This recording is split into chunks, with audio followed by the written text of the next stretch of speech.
Nagiging mainit na naman ang usapan dito sa mundo ng crypto sapagkat ngayon si XRP po ang sentro ng usapan matapos po ang komento mula mismo kay Tom Zak. Siya po ang Chief Innovation Officer ng Swift.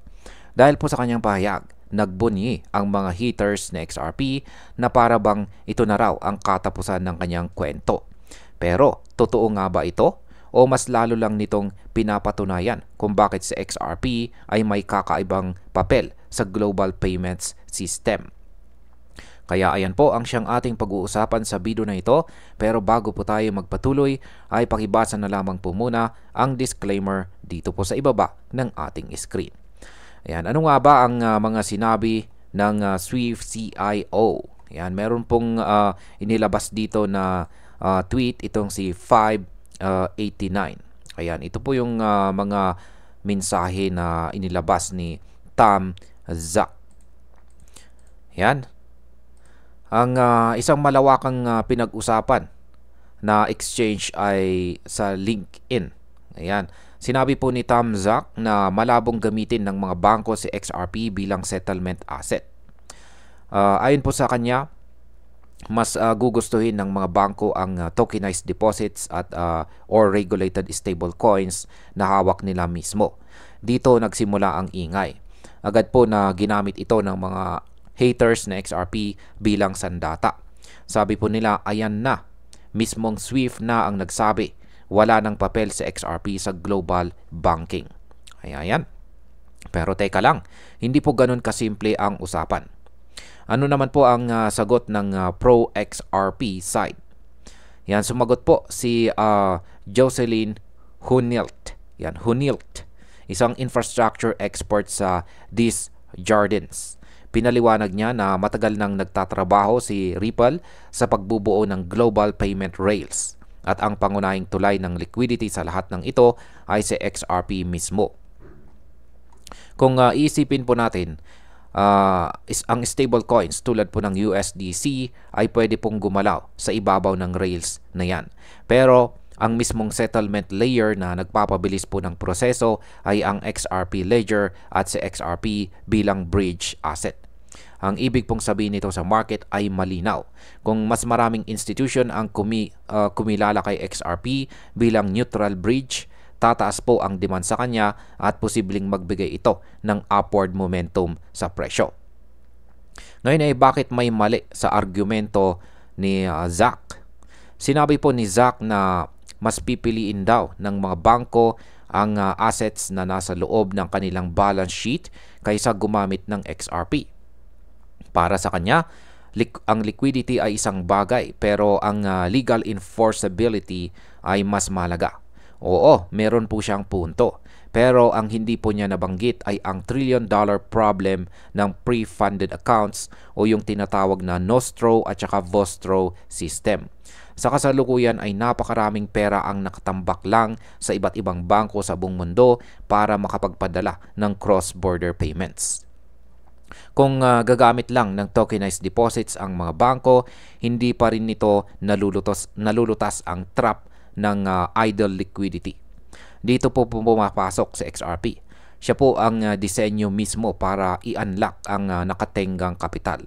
Kapag nagsimulang kilalanin ito ng market, maaring maging game changer sa XRP sa presyo dahil direktang tatamaan ang malalaking problema ng global finance. Ngayon ay ano po ba ang limitasyon ng Swift system? Malagang tandaan po natin na ang Swift ay hindi po talaga nagsisettle ng pera. Siya ay isang messaging network lamang. Ibig sabihin ay nagpapadala siya ng impormasyon pero dumadaan pa rin ang aktual na pera sa correspondent banks. Kaya kahit lagyan mo ng stable coins ang sistemang ito, hindi pa rin po nawawala ang bottleneck. Sa XRP naman ay iba ang kanyang atake. Siya mismo ang gumagawa ng settlement. At dahil nasa neutral ledger siya, wala po siyang kinalaman sa balance sheet ng kahit anong bangko. Sa market perspective, kapag mas nakikita ng mga investors ang kahinaan ng Swift at ang efficiency ni XRP, tumitibay po ang narrative na mas valuable po siya sa hinaharap. Ngayon ay ano po ang bentahe ni XRP bilang neutral bridge? Hindi po tulad ng bank-issued tokens, sa XRP ay walang kinikilingan. Hindi siya hawak ng isang bangko dahil dito nagiging mas flexible po siya para sa international transfers. Ang XRP Ledger naman ay gumagana 24/7 at seconds lang ang kanyang transaction time. Wala po siyang cut-off, walang holidays. Ito ay isang malaking bentahe kumpara sa mga bank-issued assets na nakatali po sa operating hours at policies ng issuers. Kung magtutuloy-tuloy ang trend na ito, ang demand kay XRP bilang neutral bridge ay posibleng magpataas ng kanyang presyo sa long term. Ano naman po ang ginagawa ng Ripple para sa regulasyon? Isa pa sa binigyang diin ni Zach ay ang legal enforceability. Tama siya, napakahalaga nito. At dito po pumapasok ang regulatory efforts ni Ripple. Sa loob ng mahigit isang dekada, si Ripple po ay kumukuha ng mga lisensya at nakikipagtrabaho sa mga regulators sa iba't ibang bansa. Ang launch po ng Ripple USD or RLUSD ay isang malaking hakbang. Ito ay isang regulated stablecoin na kayang makipag-ugnayan kay XRP. Sa madaling salita ay binubuo po ni Ripple ang isang hybrid system kung saan pwedeng magsama ang stablecoins at si XRP. Ang epekto po nito sa market ay napaka-positibo dahil pinapakita nitong seryoso si Ripple sa compliance at saka long-term adoption. Ano naman po ang direksyon ng global finance? Kahit si SWIFT mismo ay alam ang pagbabago. Nagsimula na silang mag-pilot ng systems para i-connect ang CBDCs at tokenized assets. Ibig sabihin, inaamin nila na ang hinaharap ay multi-rail at kailangan ng interoperability. At sa isang multi-rail system, isang neutral bridge tulad po ng XRP ang mas lalong magiging malaga. Wala kasing single bank issued token na pwede pong mag-bridge ng lahat ng walang bias.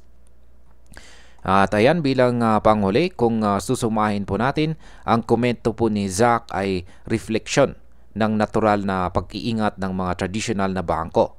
Normal lang na may skepticism dahil nakasanayan na nila ang kontrolado nilang sistema. Pero ang hindi po nila maitatanggi ay nananatili ang inefficiencies ng global finance. Ang trillions of dollars na nakatambak lang sa pre-funded accounts ay hindi kayang solusyonan ng tokenized deposits or stable coins ng isang bangko. At dito po pumapasok ang tunay na lakas ng XRP. Siya ay neutral, mabilis, laging available at sadyang dinisenyo para sa problemang hindi kayang resolbahin ng traditional na sistema. Kaya kung tatanungin, ang mga komento po ng SWIFT CIO ay hindi katapusan ng landas ni XRP. Bagkos ito po ay patunay na may malalim na papel sa XRP sa hinaharap ng global finance. Ang mga haters ay maaring magdiwang ngayon. Pero sa pagdating ng panahon, posibleng mas lalo nilang makita kung bakit si XRP ay nagiging indispensable sa bagong yugto ng digital economy. At ayun, hanggang dito na lamang po tayo sa video na ito mga ka-crypto. Marami pong salamat sa panonood. Ingat po tayo lagi at God bless po sa ating lahat.